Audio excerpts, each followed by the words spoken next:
Hey everyone, welcome into Crawl Me Maybe. I'm Kelly Crull along with Barrett Sallee today, my guest, and as many of you already know, the host for pregame and postgame for the Atlanta Braves here on 680 The Fan, and the podcast 680 The Fan's college football podcast. Very creative Did I call name. it right? That is correct. We really bent over. Hey. We had 3 or 4 meetings. We had all kinds of advisors come in, some consultants. Shot out a poll, Yeah. all of it, right? Yep. And then, as always, simple is better. Right. It is very simple. And it gets the job done. That's what we talk about is college football. Shocking, right? And you guys do a fantastic. You and John Michaels on that podcast. So Crawl Me Maybe a little bit different. If you want your college football, that is the podcast to go. This podcast, if you haven't caught one before and are new here, first of all, thank you. Thanks for listening. What I am trying to do is chat with my on-air colleagues and get a better sense for who they are behind the mic. Like, you know, pull back the curtain a little bit as to how you got here, life, and just, I think, what's relatable beyond just the scope of sports and sports casting and what we talk about every day.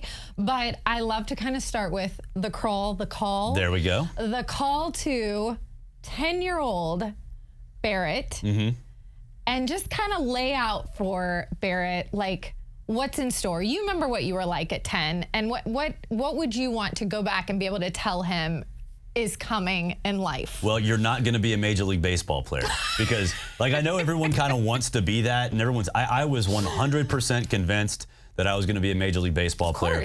But honestly, I would tell him, hey, you know what? Learn how to do everything, consistently find ways to improve yourself. Because that's what it's all about, right? That's what living life is experiences. So, and I think I do a pretty good job of that. And I would tell him, hey, you know what? Tone down the baseball hopes, because I mean, like, look, I was pretty good, but after high school, I passed up on some colleges and said, you know what? I'm done.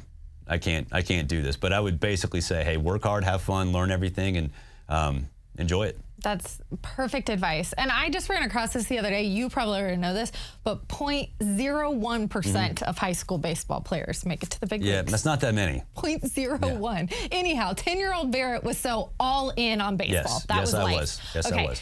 Siblings, mom and dad, were they running you around to youth practices? Was one of them your coach? Like, tell me the dynamic of how baseball or probably more than just baseball. I bet you played about everything. Yeah. But tell me that dynamic as 10-year-old Barrett's like taking on the world. So my parents were divorced. They got divorced when I was 8. Okay. So my mom, I lived with my mom. Okay. So she was a superstar, you know, doing all the mom things, also going out, trying to have a social life. But also my dad, I went to dinner with him every week. Usually with dinner was Wendy's on the way to baseball practice or Taco Bell after. Yep, sure. So they did a good job of sort of tag team and figure out, you know, where I'm going, when am I going there, who's taking me there.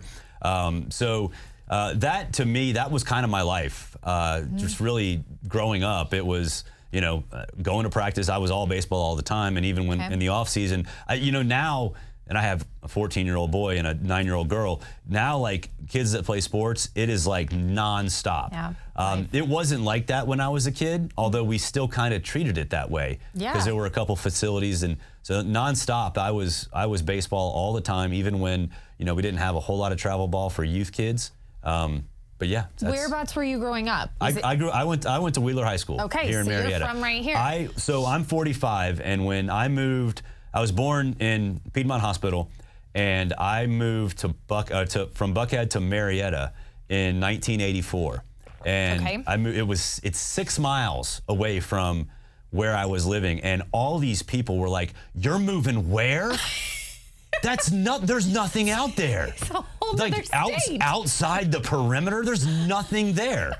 And so when I was a kid, like, honestly, there was nothing there. So, you know, we moved out there, and so I played baseball. I also used to race motocross. Is that right? So when I was out there, I got a 50cc Honda, and all the, you know, when the developers came in and were building neighborhoods, and I mean, we would go out there as kids and just perfect landscape. Up. Okay, yeah. Like, they'd get so mad at us because, you know, we'd be riding our 50s through there, and they'd come back and they had just the day before they had flattened the dirt perfectly, and we had just tore up and had all these ruts, and they'd get so mad at us, but we didn't care. It was fun. How'd you get into that? Because now you're a parent, but I don't know as a mom that I'd be able to hand over like, hey, kiddo, have at it. Yeah, well, so my parents are still together, and I got a Honda 50cc when I was 4 years old, or 5 years old. Oh, wow. So by 8, you'd been doing it a while. Yeah, and so I really got into it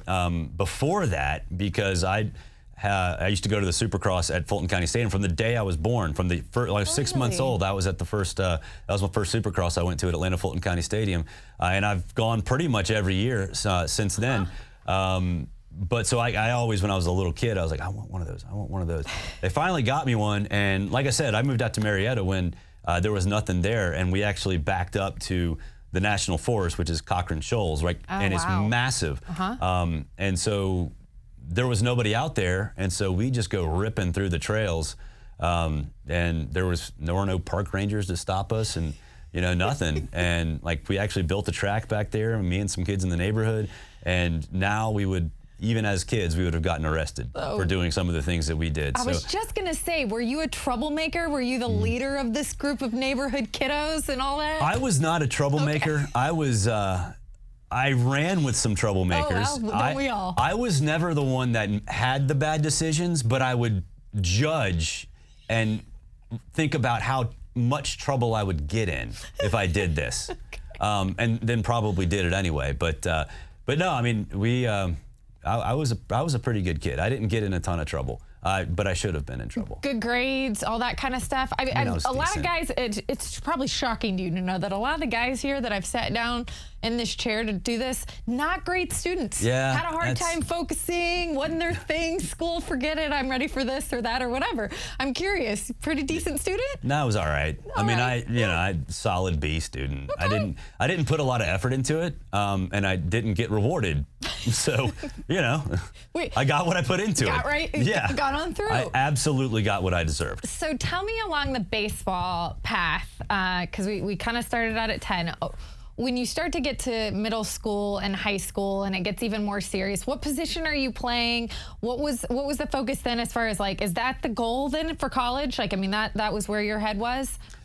Kind of. As I got older, that was when travel ball, the East Cobb, organization heard about that. Just kind of started. Okay.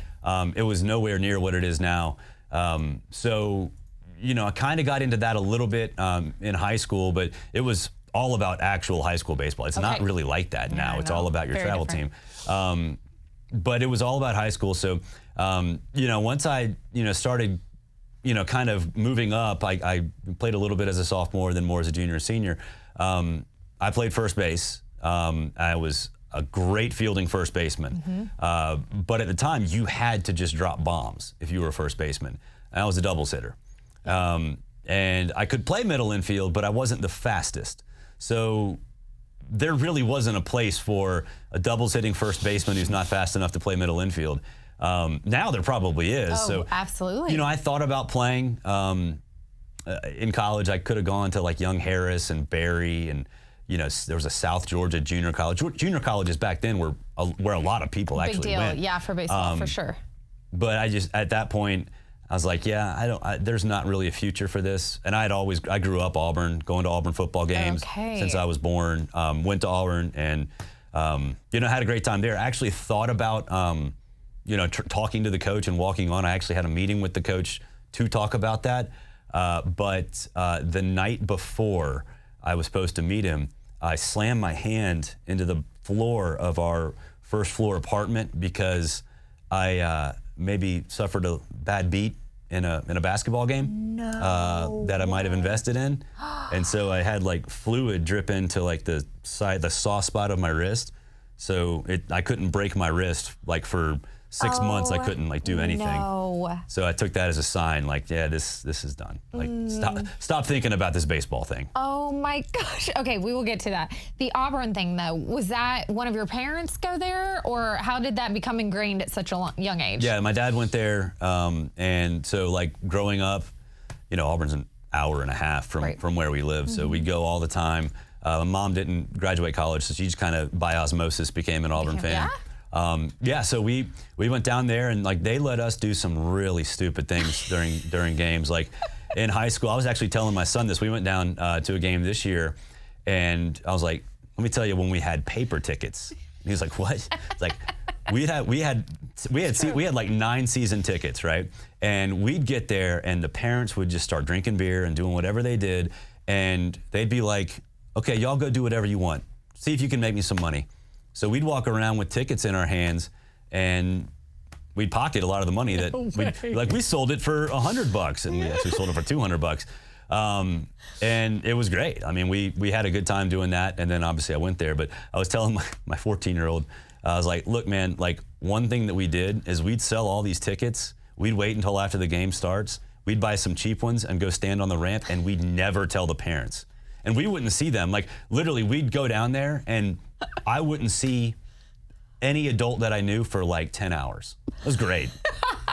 So an entrepreneur, clearly, at a very young age. So of all the bad things that people did, I was not the ringleader of this Ponzi scheme. But I participated. I definitely participated. But I saw the benefit. Okay, so off to Auburn you go, and what are you studying at that point? Was this always the dream? Was something in sports, something in broadcasting? How did that come together? Yeah, so I majored in mass communication. This was always what I had planned to do.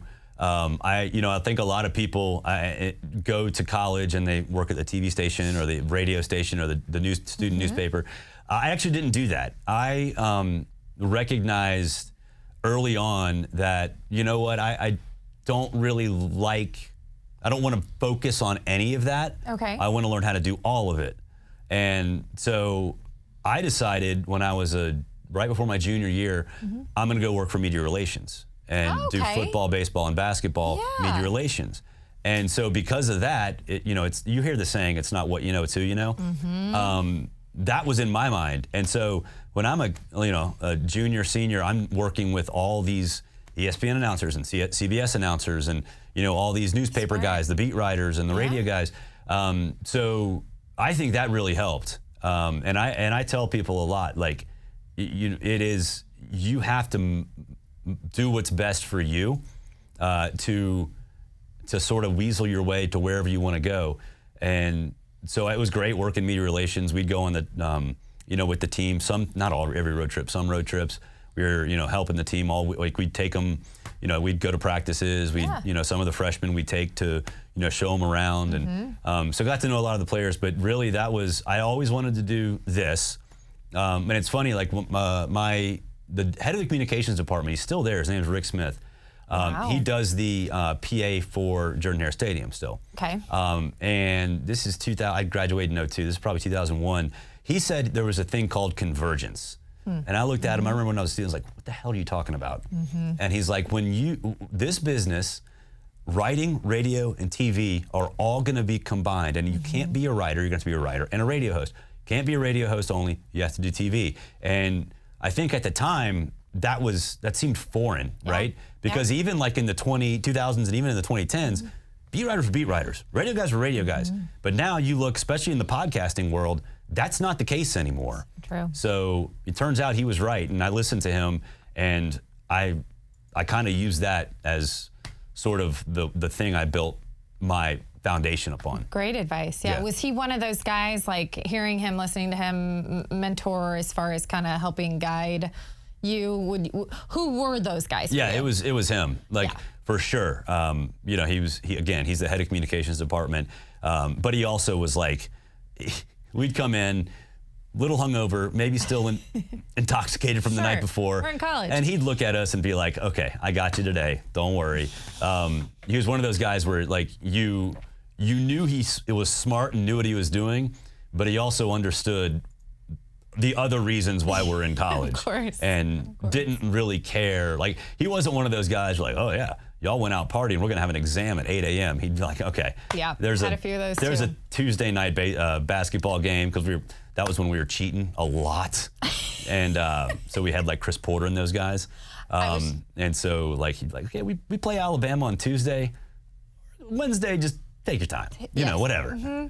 Speaking of, that's what I was gonna say. So from the other side of things, it's very fascinating because the PR side of things, marketing side of things, it's not always a route that leads you back into this space sometimes. But also in this space, it's not always a direct line over to that side. What did you learn about doing that, and maybe some of the good stories you had at that time with Auburn? Like who were your stars? Who were your athletes that you're talking about, like walking around? Some of the, I don't know, things you learned from this. Yeah, so when I was starting, Ben Leard was the quarterback, but when I was a senior, Jason Campbell, quarterback, got there, Ronnie Brown, Carnell Williams, all those guys, they were freshmen when I was a senior. And so those guys, I would drive them to their classes. We'd all be like, hey, after practice, they'd hop in one of our cars and be like, hey, the media guys will take you there. We did a lot of training with those guys, like, hey, if you get asked this question, this is how you need to answer it. In fact, this is completely going from fun to depressing, but 9/11 happened my senior year, and we were supposed to play LSU that week, and it got pushed back when the season got pushed back.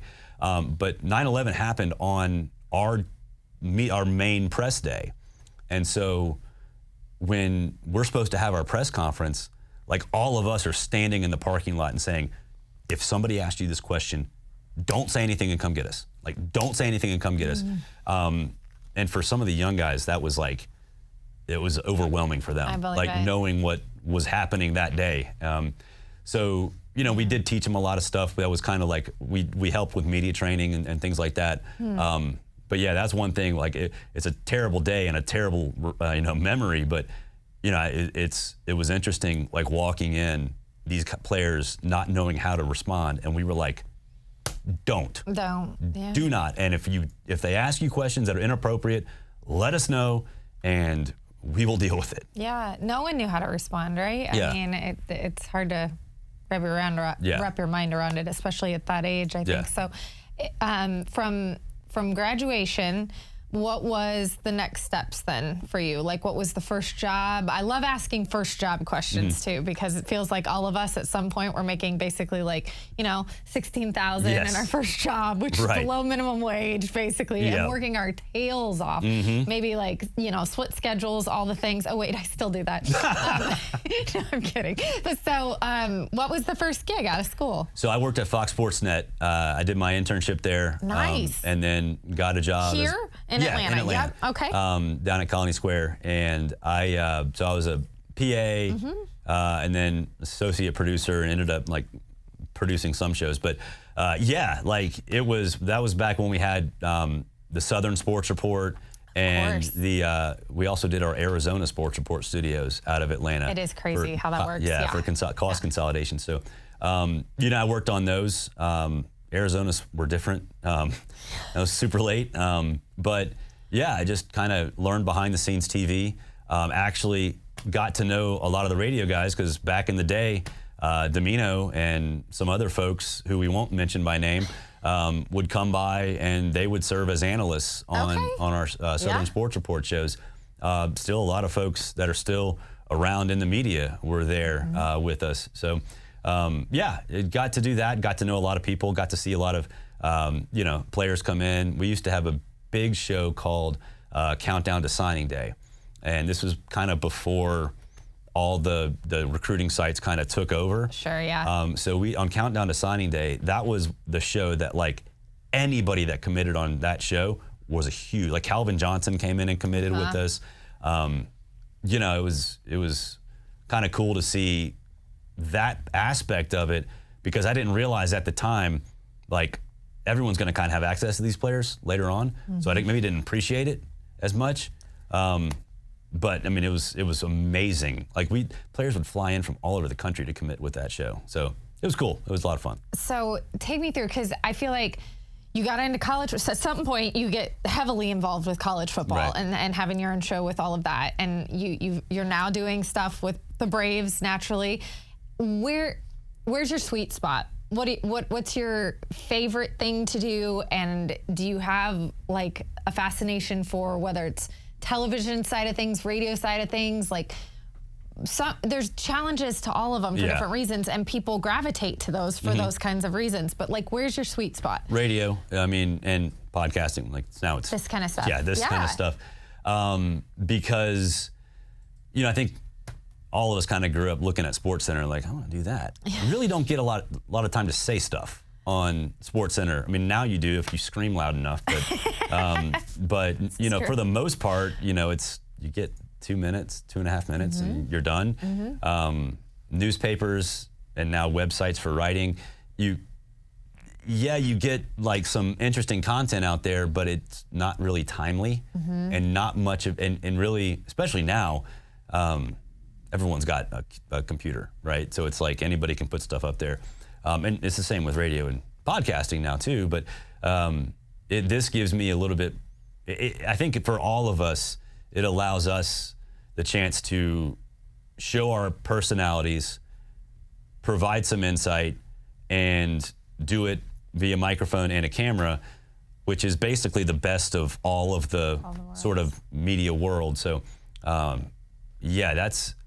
that to me, I think, is how this industry, the good thing about this industry is because now there are avenues for everybody to sort of find what they like to do and build that from there. I mean, and look at some of these, podcasters that, come out of nowhere and, have millions and millions of followers just because they had a camera and a microphone in their house. So you kind of mentioned if you scream loud enough kind of thing, but I want to see how I want to phrase this. Like, we've all had a take, right? Like, and I don't want to call it a hot take, but we've all had a take that we wish we could have back. Sure. There's no doubt about that. But how did you find like your voice, right? Where you're comfortable with what you're saying, how you're saying it, the personality being part of it and all this stuff. How do you think you got there? And is there that one take you remember that you're like, wish I could have that one back? Yeah.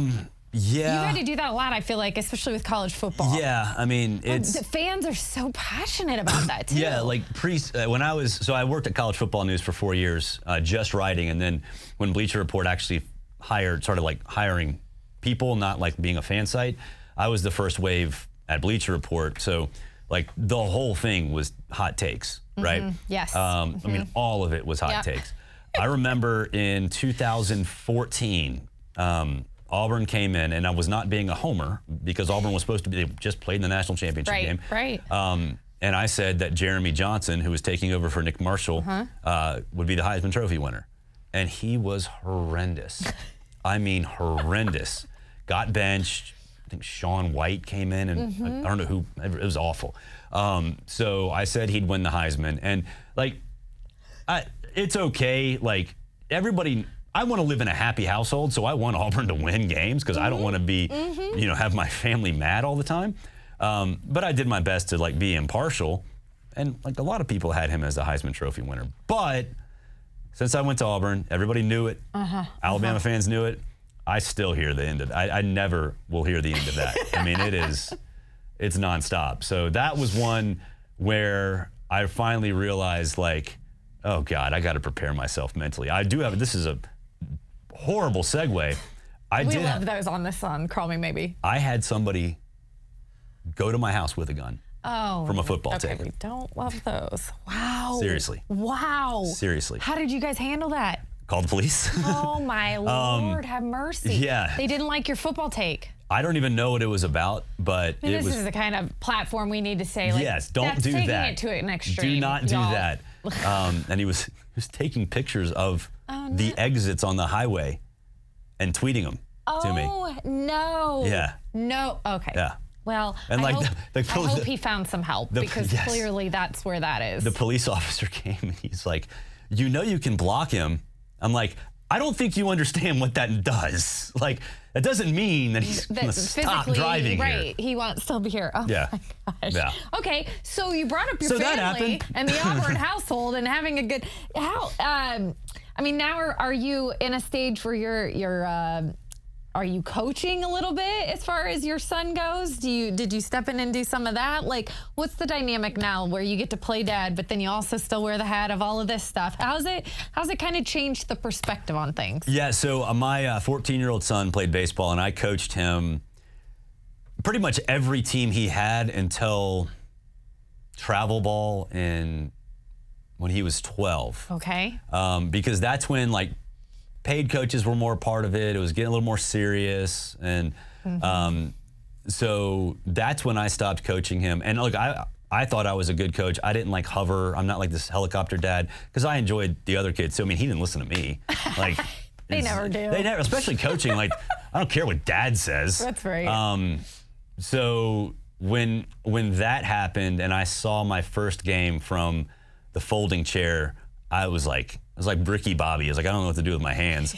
And so, but now like all the coaches are great. And, but yeah, I did all that stuff with him until he was 12. And then my 9-year-old daughter, she does competitive cheerleading. Competitive cheer, you said, yeah. She has her half-year tryouts in the middle of November. And I'm not in that world yet, but everybody who is like, travel baseball. You think travel does baseball's bad? Not do anything for what you're about to get into.